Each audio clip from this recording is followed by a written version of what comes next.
네, 지난 내용에서 이제 상간자에 대한 위자료 청구에 대해서 살펴본 적이 있었죠. 그래서 관련 대법원 판례에서는 이제 제3자가 배우자 일방과 이런 부정한 행위를 하고 이로 인해서 부부 공동 생활을 침해하거나 유지를 방해하고 그에 대한 배우자로서의 권리를 침해하는 경우에 있어서는 이제 아무래도 정신적인 고통이 발생할 수밖에 없고 원칙적으로 이는 불법 행위를 구성을 함을 명시를 하고 있는 것을 봤습니다. 그래서 이러한 정신적인 고통에 대해서 이제 손해배상 책임이 발생하는 내용을 살펴보았는데, 네, 상담을 하고 이제 사건을 접하다 보면, 이제, 물론 이제 배우자가 있는 걸 알고 부정한 행위에 나아간 사례도 있지만, 한편으로는 정말 이제 부정한 행위가 없었다거나 아니면 이제 배우자가 있는 사실을 모르고 이제 교제를 한 경우, 그리고 이제 뒤늦게 이제 이런 배우자가 있는 걸 알게 돼서 이제 관계를 정리하고자 했는데, 그런 상대방의 그런 폭행, 협박 등으로 인해서 관계를 정리하지 못한 경우 등 이제 원고의 위자료 청구를 그대로 이제 받아들이기에는 좀 억울한 사례가 있는 경우가 있습니다.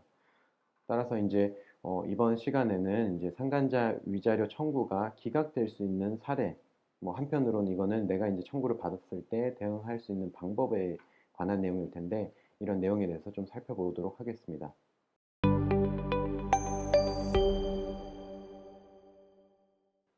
자, 앞서 말씀드린 이제 판례를 보면 그 위자료 청구가 인용되기 위해서는 먼저 부정한 행위가 인정이 돼야 되겠고, 두 번째로는 이로 인해서 부부 공동 생활을 침해하거나 유지를 방해할 그런 행위가 있어야 되겠고, 세 번째로는 이로 인해서 상대방 배우자의 정신적인 고통이 발생을 해야겠죠.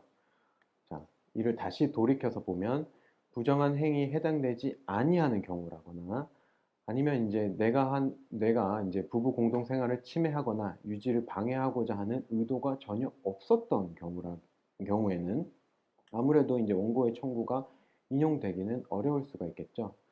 그래서 이제 크게 이러한 관련된 내용으로 세 가지 부분에 있어서 좀 살펴보도록 하겠습니다.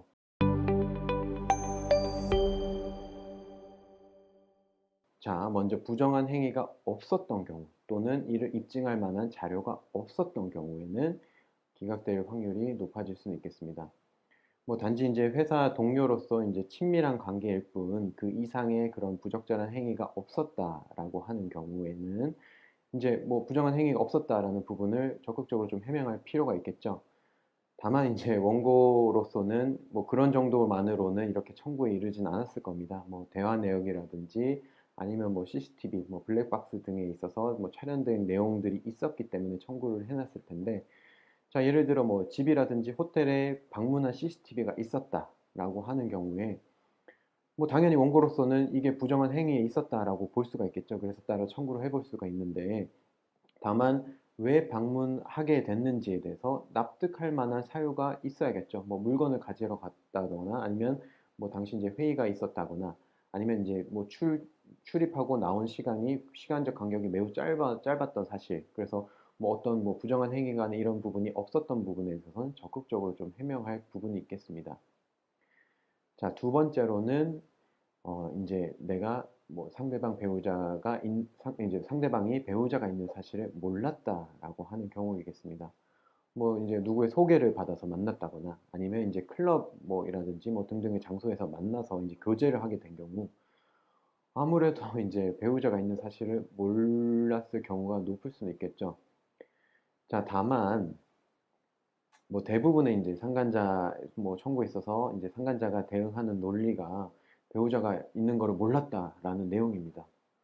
자, 단순히 이제 말만 해서는 전혀 이거는 재판부도 그렇고 원고 당사자로서도 납득할 수가 없겠죠. 그래서 예를 들어 이제 그 우리와 이제 상대 배우자 사이의 대화 내역을 한번 면밀하게 검토를 해보면 예를 들어 이제 배우자가 있었다라고 하는 경우에는 그 두 사람이 만나는 과정에 있어서는 그 배우자를 피해서 특정 시간이라든지 배우자가 어떻게 어디에 이동을 하였는지 이런 부분들을 묻는 내용이 당연히 나오게 마련이겠죠. 그래서 이런 부분에 대한 내용을 한번 제출할 필요가 있겠습니다. 과연 지금 내가 배우자가 있었던 사실 알았는지, 그 관련된 대화 내용에서 이제 상대방의 배우자에 대한 정보가 전혀 드러나지 않는 경우에는 당연히 이제 배우자에 대한 사실을 몰랐을 간접적인 증명이 될 수가 있겠죠. 또는 이제 제3자, 뭐 누구 이제 동행하에 이제 같이 만난 사실이 있다라고 하는 경우, 그리고 그 사람이 뭐 솔로 행세를 했고 뭐 그런 내용들이 있었다라고 하는 경우에는 제3자의 진술을 확보해서 이제 진술서를 제출을 하는 부분도 하나의 방법이 될 수가 있겠습니다. 그래서 단순히 이제 배우자가 있는 사실을 몰랐다라는 주장은 뭐 누구도 믿어주진 않겠죠. 이에 대한 입증 자료에 대해서 우리가 이제 증명을 할 책임이 반드시 발생을 하게 되겠습니다. 자, 이제 세 번째로는 이미 이제 내가 만날 당시에는 그 원고와 원고의 배우자 사이에는 혼인이 파탄에 이르렀다거나 아니면 혼인으로서의 실체가 없는 상태였다라는 부분입니다. 그래서 만약 이제 실질적으로 이제 혼인 파탄에 이른 시점에 있어서 뭐 이제 상대방 배우자와 내가 이제 만났다라고 하는 경우에 있어서는 뭐 이로 인해서 정신적인 고통이 발생할 리는 없겠죠. 그래서 기본적으로 이제 뭐 그 두 원고와 원고 배우자 사이에 상당 기간 별거도 이루어지고 뭐 별도 연락이 없고 계속 이제 뭐 이혼 얘기만 있고 뭐 이런 경우 이제 실질적으로 혼인 파탄에 이르렀다라고 하는 경우에 있어서는 이런 부분을 주장을 해볼 수가 있겠습니다.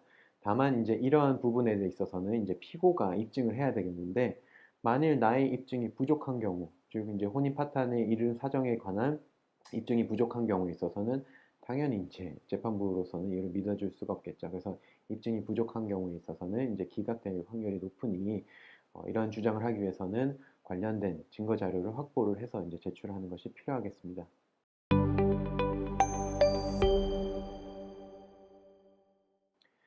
자, 이제 뭐 상간자 위자료 청구 소송을 소장을 이제 받았다라고 하는 경우에 있어서는 이제 위자료로 뭐 이제 1,000만 원에서 많게는 5천만 원에 이르기까지 이제 청구를 해두었을 텐데 만일 뭐 내가 이제 뭐 부정한 행위로서의 실질이 있었고 뭐 상대방이 배우자가 있었다라고 하는 경우에는 이제 이런 감경을 뭐 목표로 이제 대응을 해야겠지만 정말 이제 내가 뭐 부정한 행위가 없었다거나 아니면 상대방이 이제 배우자가 있었다는 거를 몰랐고 이제 관련 뭐 이런 주장할 부분이 있었다라고 하는 경우에는 적극적으로 이제 해명을 하고 입증 자료를 첨부를 해서 대응할 필요가 있겠습니다.